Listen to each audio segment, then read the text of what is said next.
giant meals for ranch hands to small, intimate dinners with her husband, Bill. Now here's Glenda preparing her famous country squash.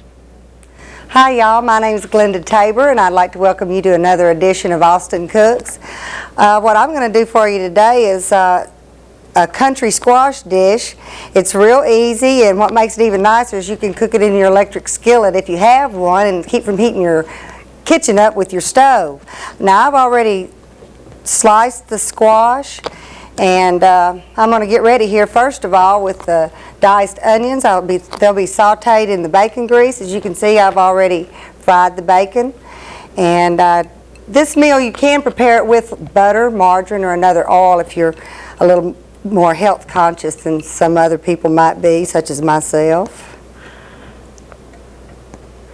So here we go with a little bit of garlic first. And some good old diced onions.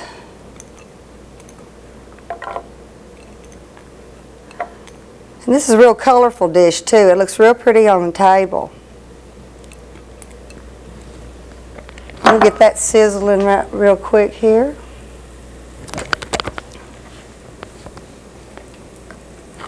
So all you really need is some onion, some bacon, and you can use yellow squash, not necessarily the zucchini. I like it because it makes it real pretty. As you can see here, I have some tomatoes in the basket. I'm going to add those at the very end of this dish, and that'll really brighten it right up.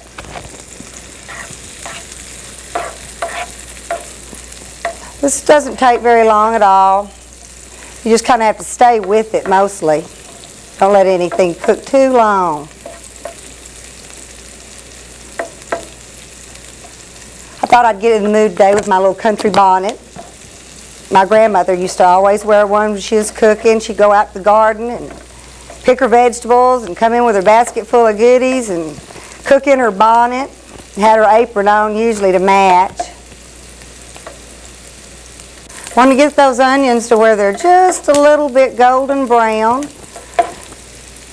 Now when I get through doing these onions, I'm going to remember where my pieces of garlic are, and I'm going to pull those out so nobody bites into a real strong piece of garlic. So I didn't cut those up.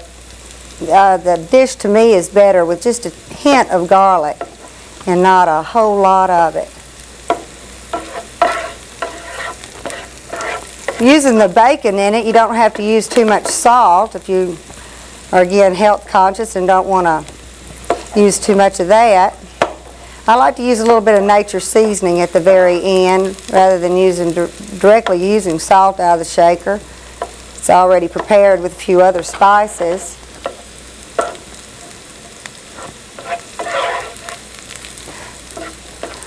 I learned to make this dish. I was over at a friend's house several years ago, and I had a squash dish that I was talking about preparing, and he pulled out the squash and he went to town on a dish that he did, which is real similar.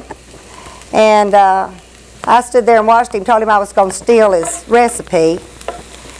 Actually, this dish with the tomatoes is prettier than mine, so I have to give credit really to Bill Walston for this one. I think that's cooked just about enough. I'm going to add a little bit of water. But maybe about a cup. Not quite so much if you're not making as much squash. Pardon my hands, but I don't know any other way to do this really than to get my hands right in it.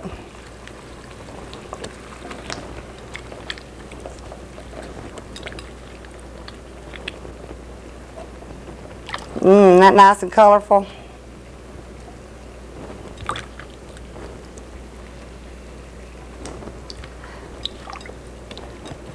And while this simmers a little while, I'm going to take time to peel my tomatoes, which I grew out of my garden.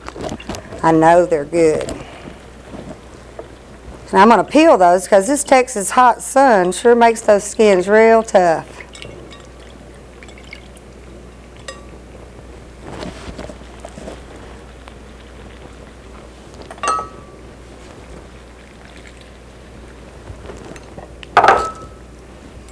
I'm going to set this aside,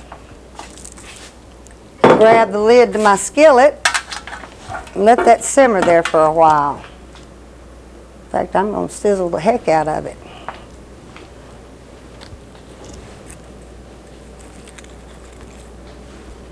I believe I'll show these off right out of my garden. I'm real proud of them. The grasshoppers didn't get them.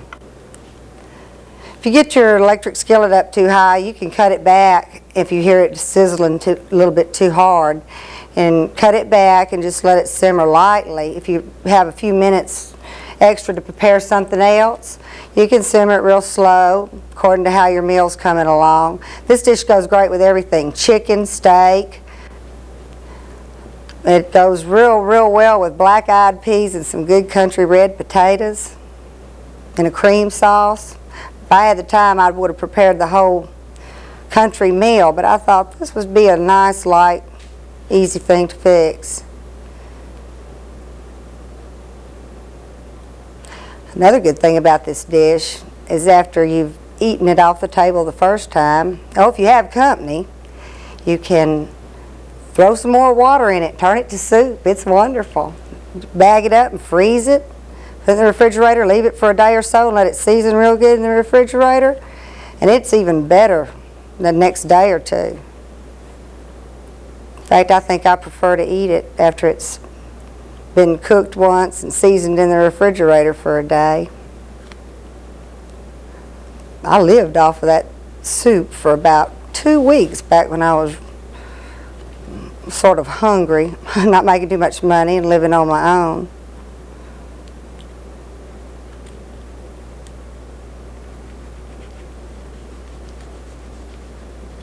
Oh, that tomato smells good.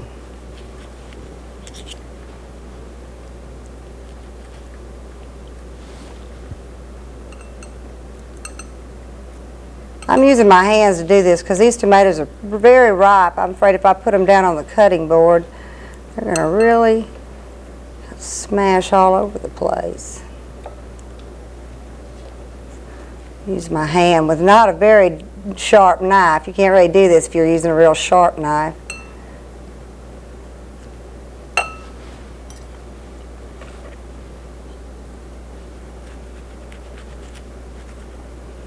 That smells good. Let's check this, see how it's coming along. Oh, yeah.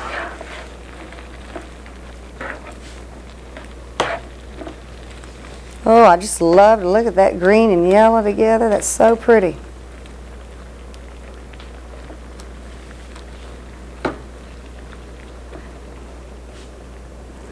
Let that simmer there for a while longer. And then I'll add the nature seasoning to it.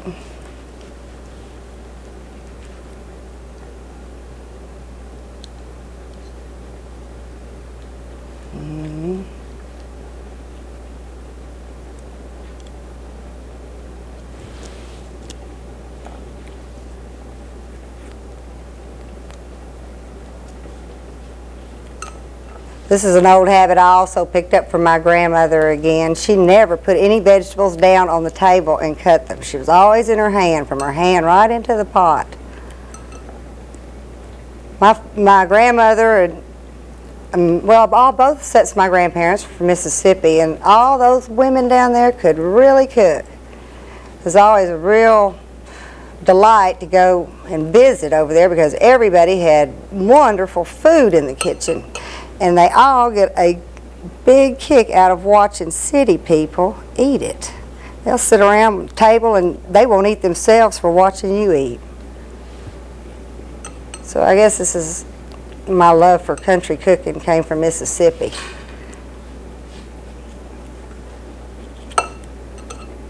I don't like to cut the tomatoes in too small pieces. Leave them in fairly nice sized chunks so that you can see them and get the effect of all that nice color.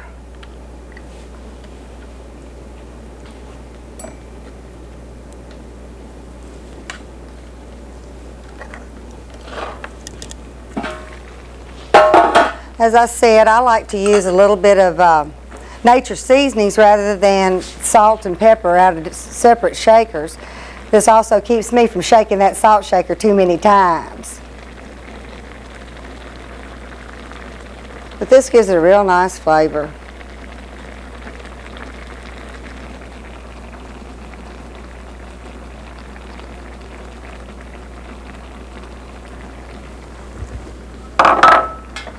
And when your squash gets just soft, just a little bit soft, of course you can use this for, excuse me, you can use this to any consistency that you want. You can have, if you like your vegetables crispy, that's perfect. If you like them nice and soft or mushy, however you want it. This is just real easy to do it any way you want.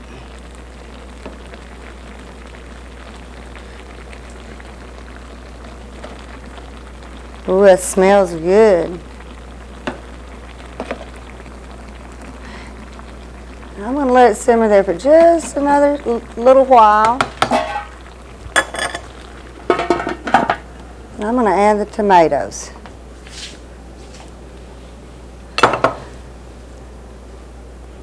Let's see, I had a big nice serving bowl I was going to put that in, and I don't see it around here now. But it'll look just as pretty from the skillet. While we have this out here, I'm going to right now add just a couple of pinches of this parsley in there, and that'll add a little bit of extra flavor in it.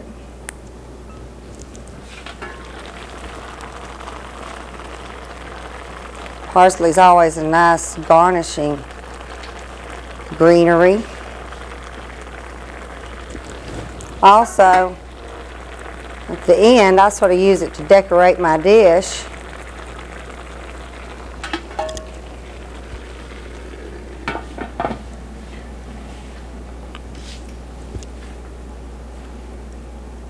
Boy, that sounds like it's really cooking now.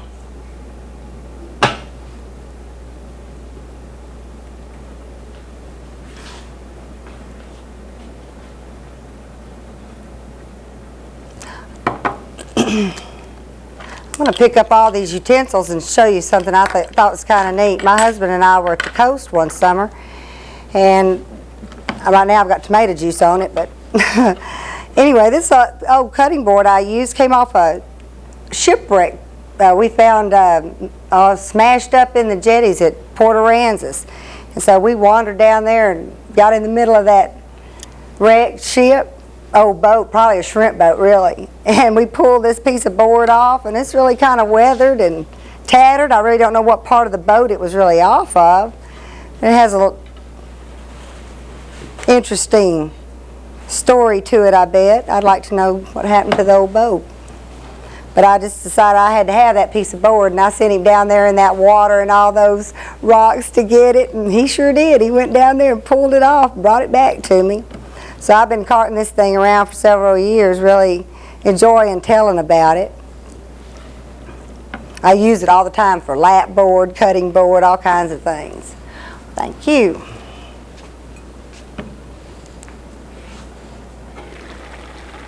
Oh, here we go. They're getting just perfect. It's making me hungry.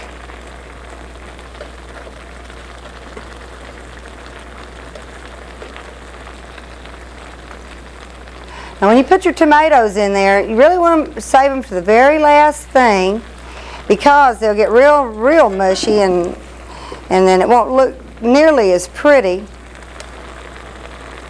the first time it's put on the table.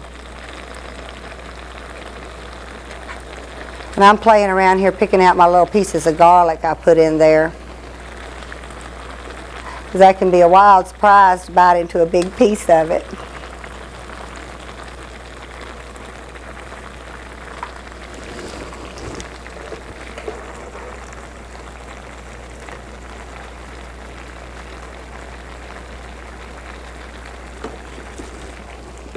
We want these tomatoes right now, this time, to stay relatively firm in the dish, so you want to just add them right at the very last second.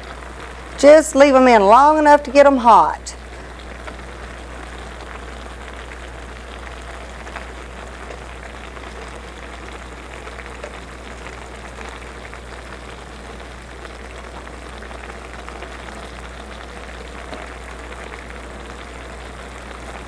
I'm cooking this just a little bit harder than I normally would. I probably would be letting it simmer while I prepared something else in my kitchen.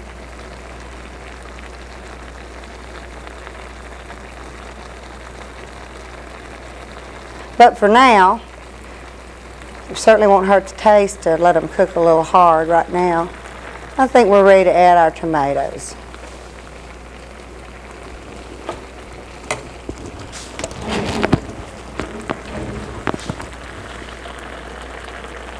Here we go.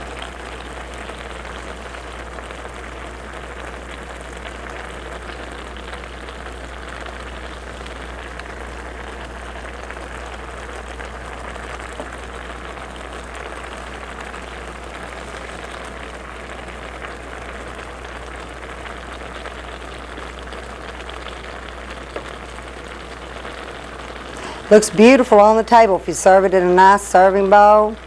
It's a real pretty dish. I like to serve it in a nice clear bowl so I can see all the way to the bottom.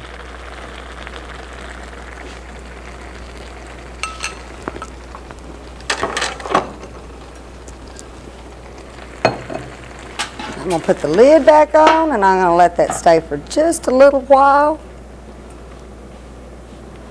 I'll pick up a little bit of mess here. And at the very end, I'm going to sprinkle these right across the top.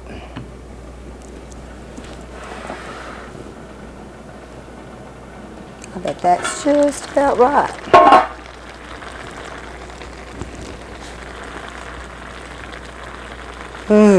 I can't wait.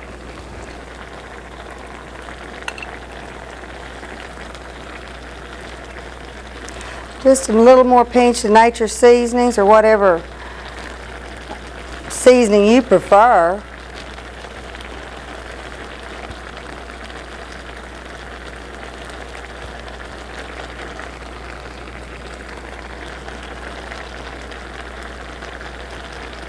And I think we'll be ready to pour it up in the serving bowl.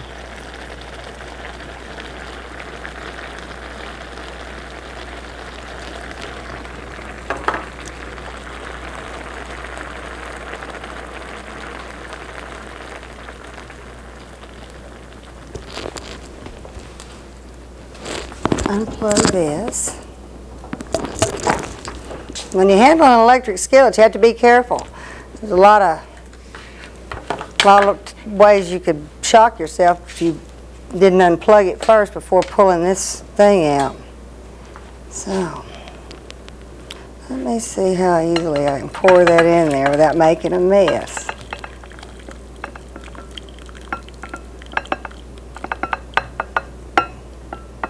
Oops. Come on, slide out of there.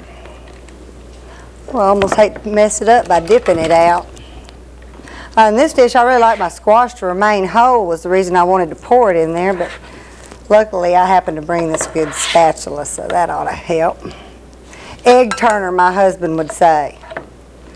It's an egg turner.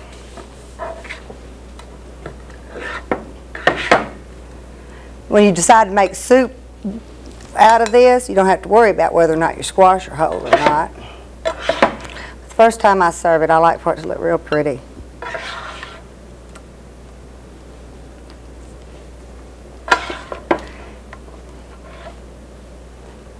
I like to make this dish too also because everybody comments on how pretty it is, let alone how good it tastes. It always makes me feel good, which is the main thing, the reason I think I wind up cooking for people anyway is because I enjoy hearing what a good job I've done. We had a ranch with a lot of stable hands working for us for a while, and this was one of the things that was the favorite out there. The guys would always want me to make squash.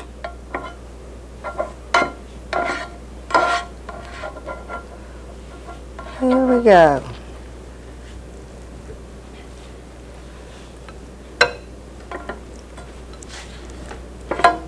Let's smooth everything out just a little bit on top. Put some more tomatoes up there where you can see them. And in no time at all, you have a beautiful dish. Summer dish, real full of color and ready for the table. I hope you enjoy it. Try it, fix it, and I'm sure you're going to get a lot of compliments from all the people sitting around your table. Country squash. 6 yellow squash sliced, 2 zucchini sliced, 1 small onion diced, 6 slices bacon crumbled, 2 cloves garlic, 1/2 to 1 cup water. 2 fresh tomatoes chunked, salt and pepper to taste, a pinch of fresh parsley. Fry bacon and drain. Use bacon grease or other oil to saute onions and garlic until golden brown.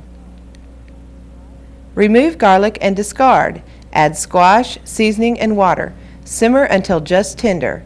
Add tomatoes, simmer with lid for 2 minutes. Crumble bacon on top and serve.